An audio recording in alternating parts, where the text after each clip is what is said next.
राजीव शर्मा और बुलेटिन की शुरुआत सुप्रीम कोर्ट की सख्ती के बाद भी देश में भीड़ तंत्र के किस्से से इस पर लगाम नहीं लग पा रही। ताजा मामला यूपी के एटा का है, जहां समाज के कुछ तथाकथित ठेकेदारों ने भैंस चोरी करने के आरोप में एक युवक की पीट कर हत्या कर दी।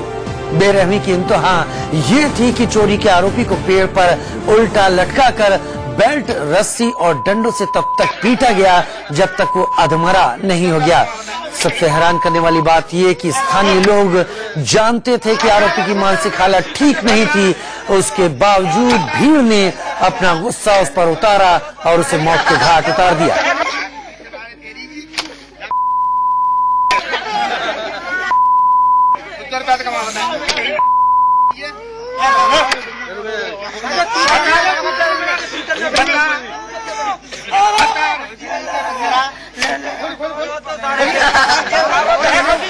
मारपीट के दौरान भी युवक बार बार कहता रहा उसने चोरी नहीं की, छोड़ देने की गुहार लगाता रहा, लेकिन किसी का दिल नहीं पसीजा।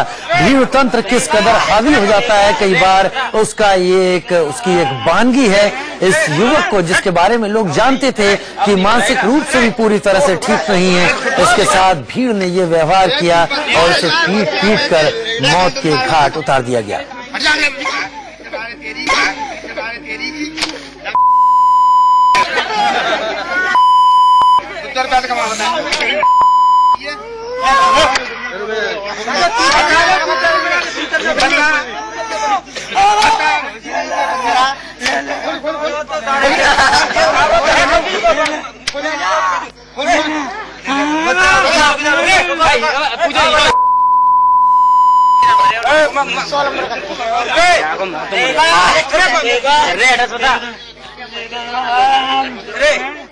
और इस मुद्दे पर ज्यादा जानकारी के लिए विजय मिश्रा हमारे साथ लाइव जुड़ रहे हैं। विजय, बुलंदशहर का मामला अभी लोगों के दिलों से गया भी नहीं है, दिमाग से उतरा भी नहीं है, और तब ये घटना एटा से सामने आती है।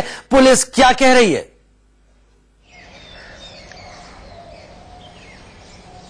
देखिए राजीव, अगर पुलिस की हम बात करें तो पुलिस ने एक आरोपी को गिरफ्तार कर लिया है और भी इसमें अज्ञात लोगों के खिलाफ मुकदमा दर्ज हुआ है और काफी इसमें आरोपी जो है फरार चल रहे हैं, जिसकी गिरफ्तारी के प्रयास किए जा रहे हैं। लेकिन जो घटना आई है, जिस तरह के विजुअल सामने आए, वो बताते हैं कि भले ही हम अपने आप को मानव कह रहे हों, लेकिन इस तरह की अमानवीय हरकत करके हम ये साबित कर देते हैं कि अभी भी स्थिति ऐसी है कि हम मानव कहलाने के लायक बिल्कुल भी नहीं है। क्योंकि आप देख रहे हैं कि किस तरह से उसकी पिटाई हो रही है और बार बार वो कह रहा है कि मैंने चोरी नहीं की। अगर हम मान लेते हैं कि उसने चोरी भी की होती तो क्या इस तरह की पिटाई की जाती है? क्या इस तरह से मारा जाता है किसी को कि मारते मारते उसका दम ही निकल जाए? जाहिर सी बात है कि इसी के लिए हमारे यहां पुलिस की व्यवस्था की गई है, इसी के लिए कि अगर आपको अगर कोई चोर या इस तरह के कोई भी आपराधिक तत्व मिलते हैं तो आप उन्हें बांध दीजिए या फिर उन्हें तुरंत पुलिस बुलाइए और उन्हें गिरफ्तार करा दीजिए। लेकिन जिस तरह की पिटाई वहां पर हो रही है, जिस तरह से लोग अपना फ्रस्ट्रेशन उसके ऊपर निकाल रहे हैं, उससे बिल्कुल साफ लगता है कि अभी भी हम सभ्यता की एक सीढ़ी जरूर चढ़ चुके हैं, लेकिन अभी भी हम आदिकाल में ही रह रहे हैं। जिस तरह से उसकी पिटाई हुई है, हालांकि पुलिस ने इस पर त्वरित कार्रवाई करते हुए एक आरोपी को गिरफ्तार किया है। हालांकि एक आरोपी को गिरफ्तार कर लिया गया विजय, लेकिन बहुत सारे फरार हैं जिनकी तलाश में पुलिस है। आप हमारे साथ बने रहिए विजय। ये मामला जो एटा से आया वाकई दिल दहला देने वाला है। वहीं लोकसभा चुनाव के लिए आज नामांकन का आखिरी दिन है। नामांकन प्रक्रिया दोपहर 3 बजे थम जाएगी। 11 अप्रैल को होने वाले पहले चरण के मतदान में 20 राज्यों की कुल 91 सीटों पर वोट डाले जाएंगे। आज कांग्रेस नेता राज बब्बर, जनरल वीके सिंह, हेमा मालिनी, नसीमुद्दीन सिद्दीकी और पूर्व प्रधानमंत्री एचडी देवेगौड़ा समेत कई दिग्गज अपना नामांकन दाखिल करेंगे। केंद्रीय मंत्री नितिन गडकरी ने पर्चा दाखिल करने के लिए अपने घर से निकलने वाले हैं और उनके साथ इस वक्त महाराष्ट्र के मुख्यमंत्री फडणवीस भी दिखाई पड़ रहे हैं। उनके घर से नितिन गडकरी, केंद्रीय मंत्री, उनकी तस्वीरें आप देख पा रहे हैं। नितिन गडकरी उन केंद्रीय मंत्रियों में, बीजेपी के उन नेताओं में शुमार होते हैं जिनका भूतल परिवहन मंत्रालय, जिसने सड़क पर राजमार्ग के क्षेत्र में बेहतर काम किया है, उसकी दुहाई, उसकी दलीलें विपक्षी भी देते रहे हैं। तो एक ऐसे नेता हैं जिनका एक तरीके से जिनके काम का जो वजन है वो विपक्षियों के बीच भी बोलता है। वो अपने घर से निकल रहे हैं, तस्वीरें आप उनके घर से देख रहे हैं। इष्ट देव भगवान गणेश की पूजा अर्चना करने के बाद नामांकन दाखिल करने के लिए नितिन गडकरी यहां से निकल रहे हैं, ईश्वर की प्रार्थना कर रहे हैं और उम्मीद कर रहे हैं कि नामांकन जो भर रहे हैं ये जीत में तब्दील हो और उसके बाद एक बार फिर वो लोकसभा पहुंचे। तो नागपुर से सीट पर्चा भरने जा रहे हैं नितिन गडकरी और परिवार के और तमाम शुभचिंतकों के साथ। इस वक्त की तस्वीर जो आप देख पाए वो घर से पर्चा भरने के लिए निकल रहे हैं। तमाम बीजेपी के दूसरे नेता मुख्यमंत्री देवेंद्र फडणवीस भी इस वक्त दिखाई पड़ रहे हैं घर में नितिन गडकरी के घर में बैठे हुए और ये सभी नेता उनके साथ इस वक्त यहां मौजूद। तो ये वो तस्वीरें हैं जो धीरे धीरे करके देश के तमाम दिग्गज नेताओं के घरों से इस पूरी प्रक्रिया के दौर में सामने आती रहेंगी।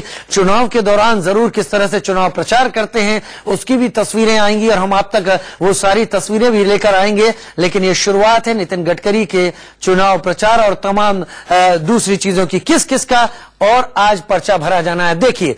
वीके सिंह गाजियाबाद से अपना पर्चा दाखिल करेंगे, जनरल वीके सिंह। वहीं हेमा मालिनी मथुरा में पर्चा दाखिल करेंगी, उनके साथ उत्तर प्रदेश के मुख्यमंत्री योगी आदित्यनाथ होंगे। रमेश पोखरियाल निशंक उत्तराखंड के कद्दावर बीजेपी के नेता रहे हैं और पूर्व मुख्यमंत्री उत्तराखंड के। तो ये तमाम चेहरे बीजेपी के जो आप देख पा रहे हैं सब आज नामांकन दाखिल करेंगे।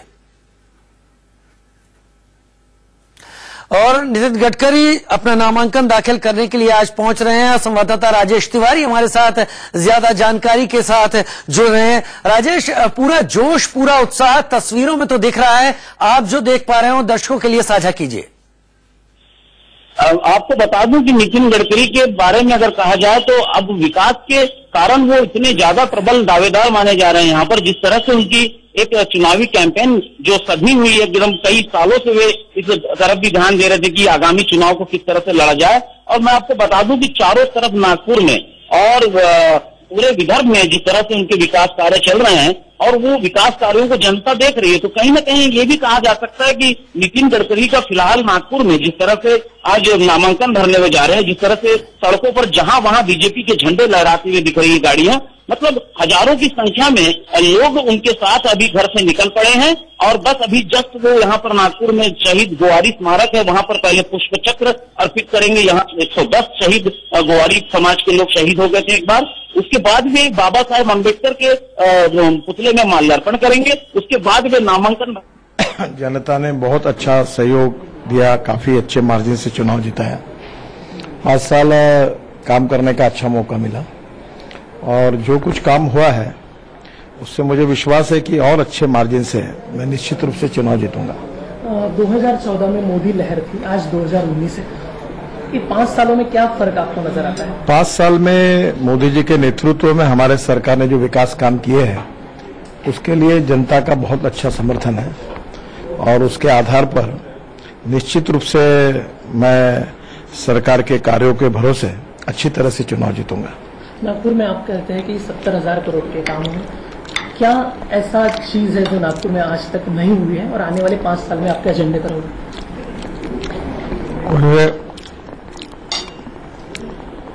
जो हमारा मैनिफेस्टो था उससे कई गुना ज्यादा काम हमने किए और जो मेट्रो आई, इंफ्रास्ट्रक्चर डेवलप हुआ, अब ब्रॉडगेज मेट्रो हमने बताया ना था वो आ रही,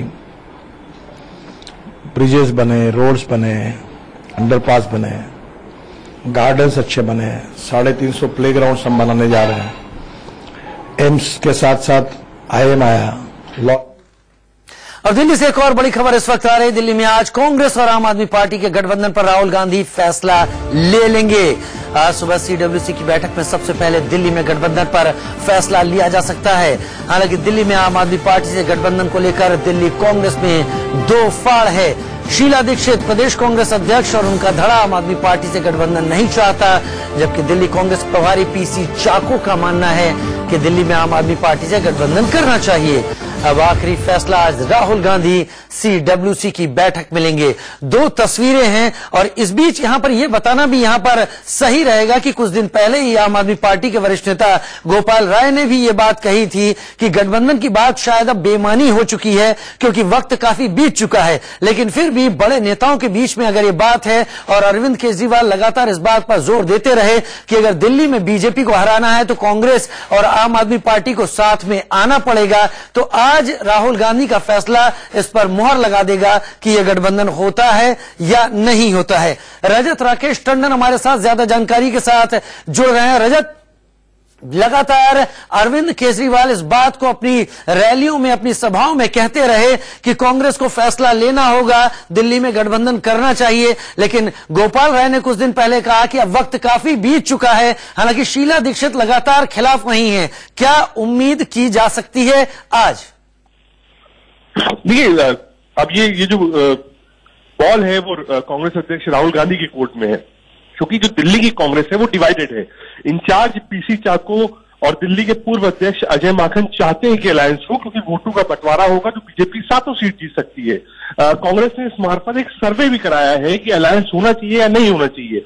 दूसरी तरफ शीला दीक्षित जो इस समय अध्यक्ष है वो बार बार कहें कि हमको केजरीवाल पर भरोसा नहीं करना चाहिए। आपको याद होगा राजीव, थोड़े दिन पहले भी एक बैठक हो चुकी थी जिसमें फैसला हो गया था कि हम अलायंस नहीं करेंगे। उसके बाद भी क्योंकि कांग्रेस दिल्ली में 2 फाड़ है, इसलिए कांग्रेस अध्यक्ष राहुल गांधी ने बैठक बुलाई है। मुझे लगता है कि अगले आधी पौन घंटे के अंदर फैसला हो जाएगा कि अलायंस दिल्ली में आम आदमी पार्टी के साथ कांग्रेस करेगी या नहीं करेगी। रजत, आप काफी समय से कांग्रेस को कवर कर रहे हैं। ये जो शीला दीक्षित की तरफ से विरोध है, जो प्रदेश कांग्रेस अध्यक्ष हैं और पूर्व मुख्यमंत्री रही हैं दिल्ली की, उनका ये विरोध अरविंद केजरीवाल के उस चुनाव प्रचार की वजह से तो नहीं है जिसमें उन्होंने तमाम भ्रष्ट नेताओं की सूची जारी की थी और उसमें ज्यादातर कांग्रेस के नेताओं के नाम थे। देखिए, इसमें कई चीजें हैं। शीला दीक्षित चुनाव भी हारी थी, सरकार से बाहर जाना पड़ा था, एक भी सीट नहीं आई थी। शीला दीक्षित पर बहुत टिप्पणियां करी थी केजरीवाल ने, ये सारी चीजें। उसके बाद दूसरी चीज ये भी है, पार्टी का एक बात सबका मानता है कि अगर आज आप अलायंस करते हैं और आधी सीटों पर अलायंस होता है, एक कॉमन कैंडिडेट लड़ जाता है या एक सीट आपको ज्यादा है उनको ज्यादा ही मिल जाती है, लेकिन आने वाले समय में विधानसभा चुनाव होगा, क्या आप विधानसभा चुनाव में भी अलायंस करेंगे? ऐसे में हमेशा के लिए हो जाएगा कि आप केजरीवाल को अपना नेता मान लेंगे। जी, बहुत शुक्रिया रजत राकेश टंडन इस तमाम जानकारी के लिए। आप नजर बनाए रखें, आगे भी आपके पास अपडेट्स के लिए आते रहेंगे। वहीं इस वक्त एक और बड़ी खबर सामने आ रही। योगी आदित्यनाथ ने सहारनपुर से कांग्रेस प्रत्याशी इमरान मसूद पर निशाना साधा है। योगी ने इमरान मसूद को आतंकी गुट जैश-ए-मोहम्मद का के चीफ मसूद अजहर से जोड़ते हुए कहा, चुनाव में जनता को तय करना होगा वो अजहर की जुबान बोलने वाले को चुनेगी या फिर बीजेपी उम्मीदवार को चुनेगी। योगी ने सहारनपुर से अपने लोकसभा चुनाव प्रचार की अभियान की शुरुआत करते हुए कहा, पाकिस्तान के अंदर एक आतंकवादी है अजहर मसूद। आपने ओसामा बिन लादेन का नाम सुना होगा, जैसे ओसामा बिन लादेन मारा गया था वैसे ही अजहर मसूद भी मारा जाएगा। सहारनपुर में अजहर मसूद का एक दामाद आ गया है जो उसी की भाषा बोलता है। और क्या कुछ कहा योगी आदित्यनाथ उत्तर प्रदेश के मुख्यमंत्री ने, आइए वो सुनते हैं। कोर्ट के अंदर आतंकी शिविरों को नष्ट करके एक ही बार में सभी आतंकियों को नष्ट करके नेस्तनाबूद किया गया, पाकिस्तान की कमर तोड़ी गई। ऐसे ही पाकिस्तान के अंदर एक आतंकवादी है अजहर मसूद। आपने ओसामा बिन लादेन का नाम सुना होगा। ओसामा बिन लादेन जैसे बेमौत मारा गया था, ऐसे ही अजहर मसूद भी एक दिन इसी प्रकार से बेमौत मारा जाएगा।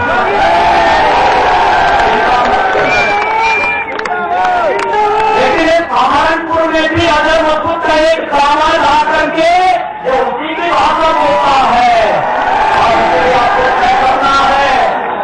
ये अजहर मसूद की भाषा बोलने वाला व्यक्ति चुनाव जीतेगा या मोदी जी के एक सिपा सालार के रूप में सहारनपुर के समग्र विकास और सुरक्षा का एक बेजोड़ नायक के रूप में सहारनपुर के अंदर राहुल लगन पर आगे बढ़ेंगे और सबसे मेरी अपील है।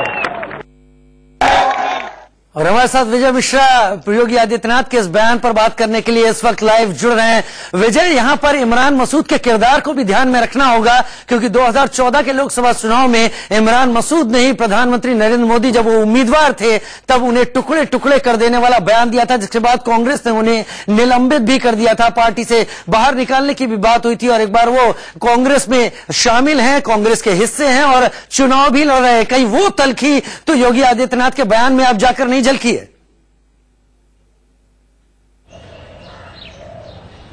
बिल्कुल देखा जाए तो जब भी चुनाव आते हैं इस तरह के बयान देखने को मिलते हैं और बड़े ही कड़क बयान होते हैं। यानी आप सीधे अजहर मसूद से किसी को कंबाइन कर रहे हैं, यहां तक कि उनके रिश्तेदार भी आप बता दे रहे हैं। हालांकि इसके पहले इमरान मसूद ने भी जिस तरह से प्रधानमंत्री के लिए शब्द का इस्तेमाल किया था, जाहिर सी बात है कि ये ऐसे बयान होने चाहिए जिसके ऊपर कार्रवाई होनी चाहिए। मुझे लगता है कि चाहे निर्वाचन आयोग करे या सरकार करे, क्योंकि अगर इस तरह की कार्रवाई नहीं होगी तो ये काफी ज्यादा खतरनाक बयान हो जाते हैं। क्योंकि अगर आप किसी को आतंकी के साथ जोड़ रहे हैं और आपके पास किसी प्रकार का कोई सबूत है तो जाहिर सी बात है कि वो देश के खिलाफ है और देश के से बड़ा कोई भी चीज नहीं है। और सिर्फ अगर वोट के लिए आयोग करे या सरकार करे, क्योंकि अगर इस तरह की कार्रवाई नहीं होगी तो ये काफी ज्यादा खतरनाक बयान हो जाते हैं। क्योंकि अगर आप किसी को आतंकी के साथ जोड़ रहे हैं और आपके पास किसी प्रकार का कोई सबूत है तो जाहिर सी बात है कि वो देश के खिलाफ है और देश के से बड़ा कोई भी चीज नहीं है। और सिर्फ अगर वोट के लिए आप किसी के लिए कोई शब्द का इस्तेमाल करते हैं तो वो काफी ज्यादा शर्मनाक है, चाहे इमरान मसूद हो या फिर योगी आदित्यनाथ हो। और जाहिर सी बात है कि ये सिर्फ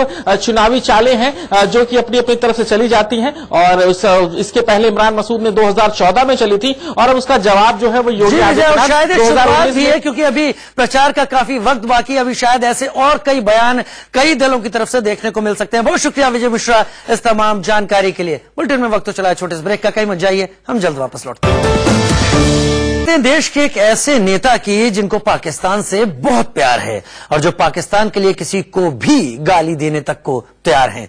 जी हम बात कर रहे हैं नेशनल कॉन्फ्रेंस के बारामूला से उम्मीदवार अकबर लोन की। अकबर लोन का एक देश विरोधी बयान सामने आया है। जम्मू कश्मीर में एक जनसभा को संबोधित करते हुए अकबर लोन ने कहा कि अगर कोई पाकिस्तान को एक गाली देगा तो मैं उसे 100 गालियां दूंगा।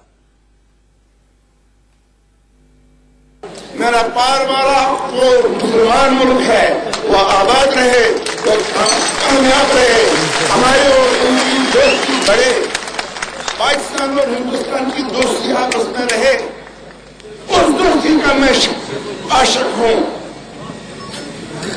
यहां से उनको गालियां देना, मैं अपने आप को गाली देता हूं। कोई उनके खिलाफ गाली देगा तो मैं एक को गाली वो देगा, मैं उनको 10 गालियां दे दूंगा।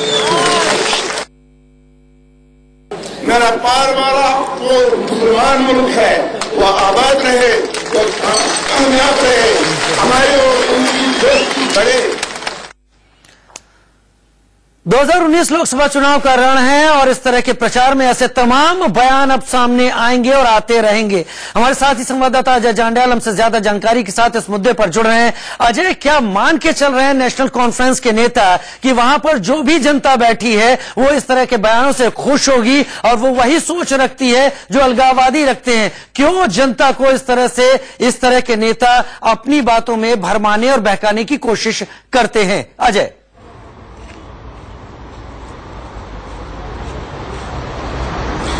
राजीव, आप सही कह रहे हैं कि ये सोच पता नहीं कैसे यहां पे नेताओं की बन जाती है कि कश्मीर में खासतौर पे ऐसे बयान देकर उनको वोट बैंक जो है वो हासिल हो जाएगा, उनको वोट दे देंगे लोग। और ऐसे बयान देकर यही लोग जो है पिछले कई सालों से सत्ता में आते रहे हैं, क्योंकि ऐसे बयानों के बाद कहीं ना कहीं कश्मीर में बवाल होता है, सुरक्षा बलों के साथ झड़प होती है, युवकों को प्रवोक करने की कोशिश ये सीधे तौर पे हो रही है। और वही युवक जब कभी पत्थरबाजी में या किसी चीज में बरगलाकर उनको शामिल किया जाता है सेपरेटिस्ट या बाकी तरीकों से, तो वही जो है झड़पों में उनका नुकसान होता है, सुरक्षा बलों पर पत्थर फेंकते हैं और कश्मीर में अनरेस्ट रहता है। जबकि इन सुरक्षा जो है इन राजनेताओं को ये समझना चाहिए कि वो एक मेन स्ट्रीम पॉलिटिकल पार्टी के नेता हैं। और अगर अकबर लोन की बात की जाए तो अकबर लोन जम्मू कश्मीर विधानसभा के स्पीकर रह चुके हैं, जम्मू कश्मीर के मंत्री रह चुके हैं, उसके बावजूद इस तरह के बयान, हालांकि ये पहला इसीलिए बयान गंभीर हो जाता है अजय, क्योंकि वो जम्मू कश्मीर विधानसभा के स्पीकर रह चुके हैं, मंत्री भी रह चुके हैं। और अगर नेशनल कॉन्फ्रेंस इस पर खेद नहीं जताती या अपनी तरफ से कोई इसका खंडन नहीं करती तब ये बात और गंभीर हो जाती है। बहुत शुक्रिया अजय जांड्याल इस तमाम जानकारी के लिए। और अब बात करते हैं मशहूर डांसर सपना चौधरी की, जिनकी इंस्टाग्राम पर डाली गई कुछ तस्वीरों ने नई सनसनी फैला दी है।